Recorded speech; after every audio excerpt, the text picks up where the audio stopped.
Bonjour tout le monde, c'est Romilou, j'espère que vous allez bien.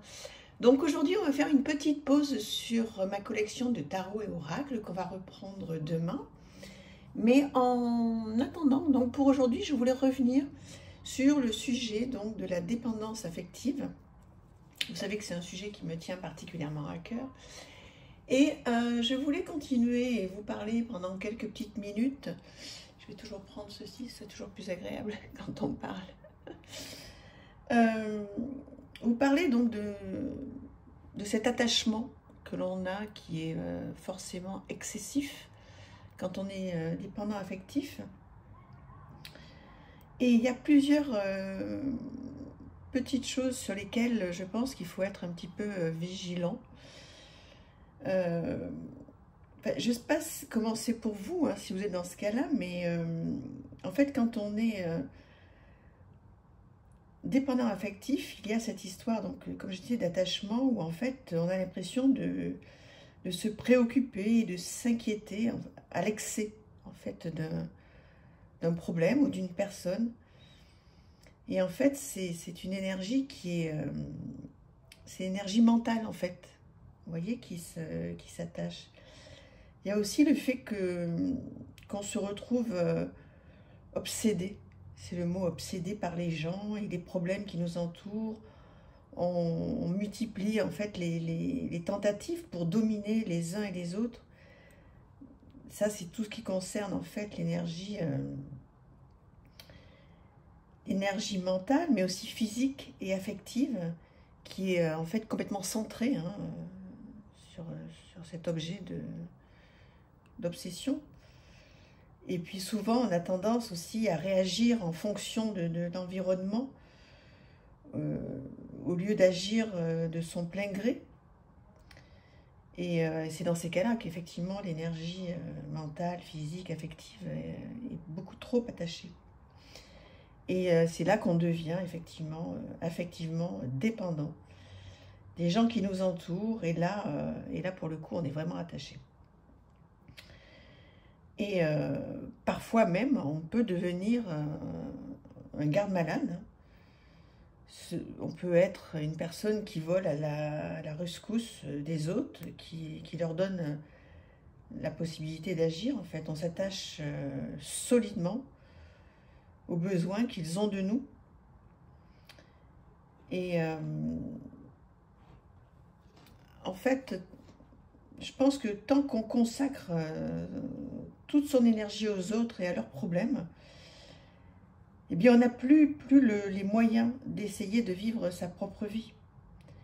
Et ce sont ni les responsabilités, ni les raisons de s'inquiéter, en fait, qui manquent. Si on prend tout sur soi, qu'est-ce qui reste pour ceux qui nous entourent? On déborde et les uns et les autres, et on finit par se vider, quoi. Et en plus, se faire du souci pour les autres et ressasser les problèmes des autres, c'est pas la solution. Cela ne résout rien, cela ne rend pas service aux gens. Et on n'est pas plus avancé. Et c'est complètement de l'énergie qui est complètement gaspillée. Et en fait, cet attachement, c'est une obsession de l'autre ou de tel problème. Et c'est un piège, en fait, qui peut être redoutable. Et en fait, dans ces cas-là, on ne sait parler que de rien d'autre. On n'arrive même pas à détacher ses pensées de cette personne. Et on a l'impression de l'écouter lorsqu'il nous parle, mais en réalité, on ne l'écoute même pas. Nos pensées tournent en rond, elles sont complètement ballottées. Et,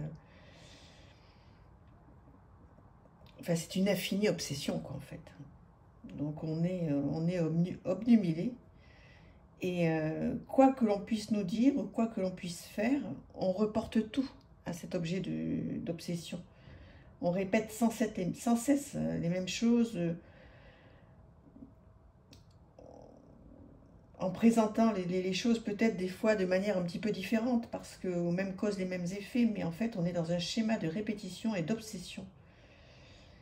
Et on a beau nous dire autour de nous tout ce que l'on veut, et cela ne fait aucune différence.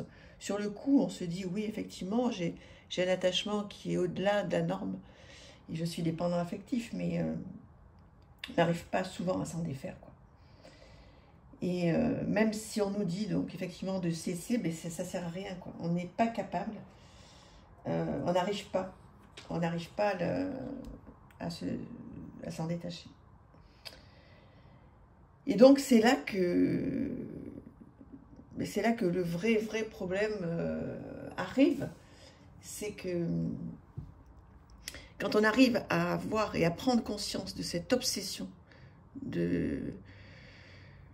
c'est là où il faut réagir, quoi.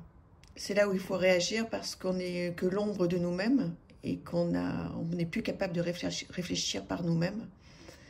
Et que voilà, cette obsession peut devenir dramatique, hein, complètement dramatique. Et c'est là qu'il faut commencer à prendre les choses en main. Et pour prendre les choses en main, comme je vous disais la dernière fois, donc il y a plein de choses. Il y a effectivement, quand on arrive à ce niveau de conscience, eh bien, ou voir un thérapeute, donc c'est vraiment le métier, ou alors effectivement essayer de s'instruire, de lire. Il y a beaucoup de livres, hein, je vous en présenterai, sur la dépendance affective, mais si vous faites des petites recherches, vous allez en trouver des très bien. Il y a aussi des formations, hein, que l'on peut faire. Et essayer surtout de remplacer cet objet d'obsession et d'addiction par une autre addiction, mais cette fois qui soit saine. Et si vous m'écoutez aujourd'hui, c'est que vous avez certainement la passion des cartes, des tarots, des oracles. Alors pourquoi pas, pendant un certain temps, le temps que cette obsession, cette oppression passe un petit peu, et avant de la traiter complètement, pourquoi pas se tourner vers nos jeux, et ne serait-ce que quelques instants pour pouvoir arriver à respirer tout simplement un peu plus, quoi. Donc voilà, il n'y a pas de piste, hein, sur ce que je vous dis aujourd'hui. C'est simplement voilà, des notes que j'ai prises durant ces quelques jours. Je ne sais pas si ça vous parle, dites-le moi, mais voilà, j'espère. On continuera à parler de tout ça. En attendant, je vais chercher juste, parce qu'évidemment j'ai oublié tellement je me suis lancée à cœur perdu dans cette vidéo. Je vais vous présenter un très joli jeu que j'ai reçu.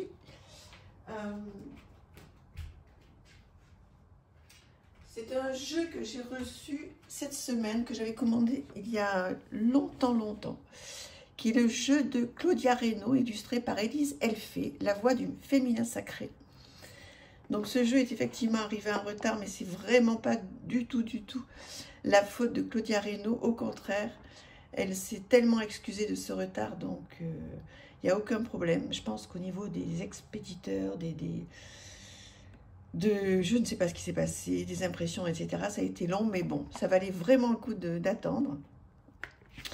Donc, ce jeu arrive comme ceci, avec un très gentil mot d'excuse pour le retard.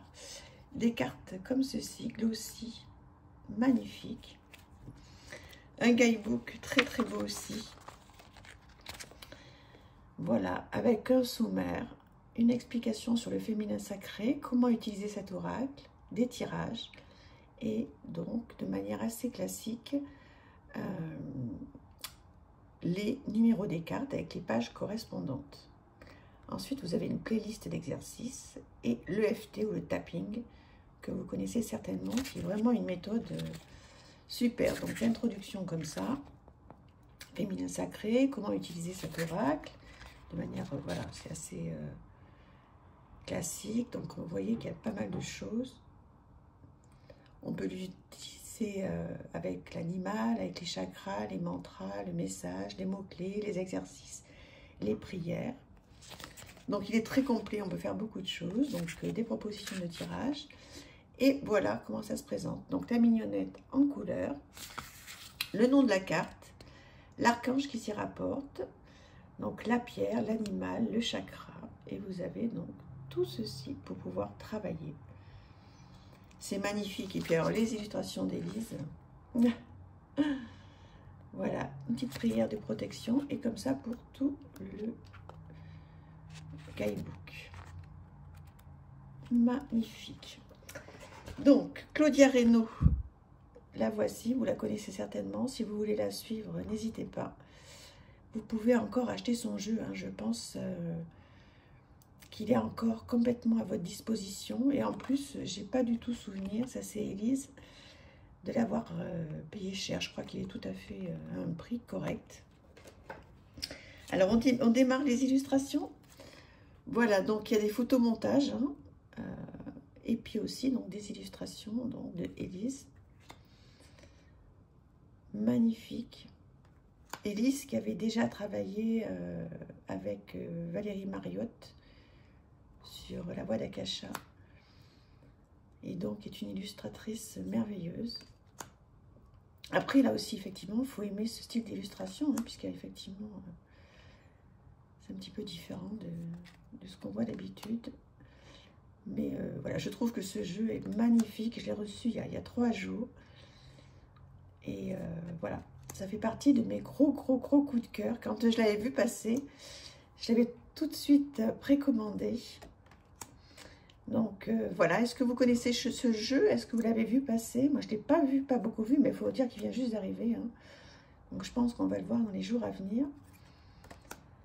Et puis comme ça, on va pouvoir échanger sur ce magnifique jeu. Vous allez me dire si vous l'aimez ou pas, hein. Il peut ne pas plaire. Mais en tous les cas, regardez-moi cette femme sage. Moi, en tous les cas, il me comble. Le pouvoir de l'intention, magnifique. Et oh là là, le choix divin. Ton cœur, ton guide. La nuit noire de l'âme. Il est beau, hein? L'enfant intérieur, mais complètement avec ce panda adorable. La sexualité sacrée, magnifiquement bien illustrée.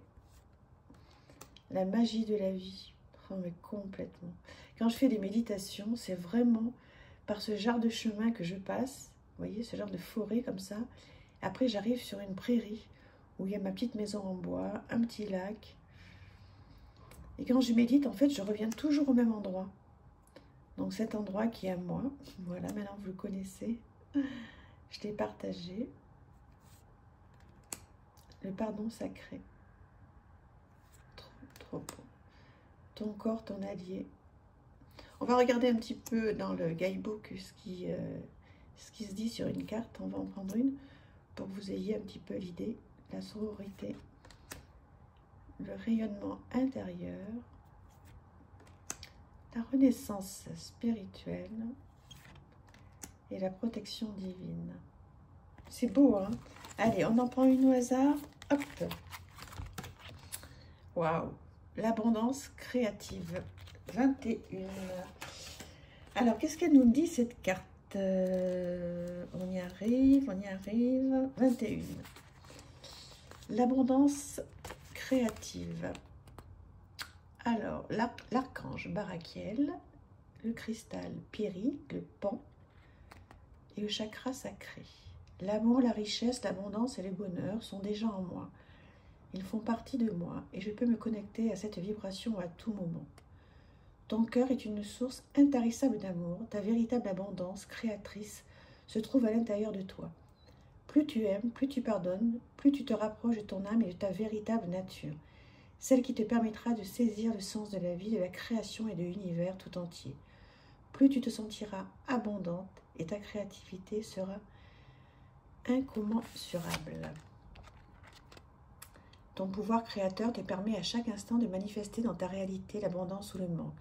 Tu as le choix divin de te rappeler qui tu es et pourquoi tu es là, ou te laisser maîtriser par tes peurs et tes croyances limitantes. L'oracle de l'abondance créative te rappelle que tu es divine, illimitée, et ton pouvoir créateur est l'amour inconditionnel.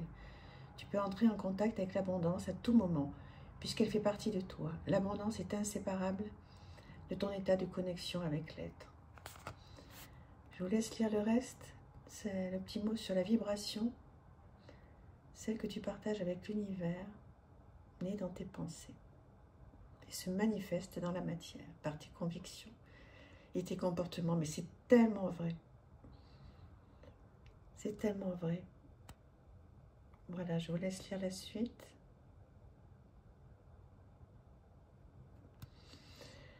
Ensuite, on vous propose de faire l'expérience de la gratitude et de la générosité pour développer une conscience prospère. Voilà. Des mots-clés, abondance, richesse, vibration, un rituel d'abondance de la pleine lune, comment développer le mindset de l'abondance créative. Mindset, c'est l'état d'esprit. Voilà. L'épanouissement personnel, bien-être, spiritualité. Formuler des objectifs de manière positive, ça on sait à quel point c'est important.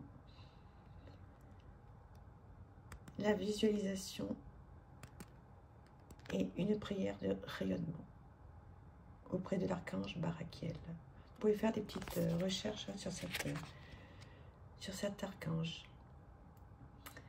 Voilà, bah écoutez, c'est une très belle découverte. Encore merci à Claudia Reynaud et Elise Elfé de nous avoir fait un si joli oracle. Merci infiniment, je suis très contente de vous avoir acheté ce jeu, d'avoir participé à votre si beau travail. Voilà, si vous passez par là, j'espère que vous entendrez ce message. Bravo. Et vous dites-moi, mes abonnés chéris, si vous aimez ce jeu ou pas. On échange là-dessus. Et puis demain, on continue la collection. D'accord? Je vous embrasse très fort. À bientôt. Au revoir.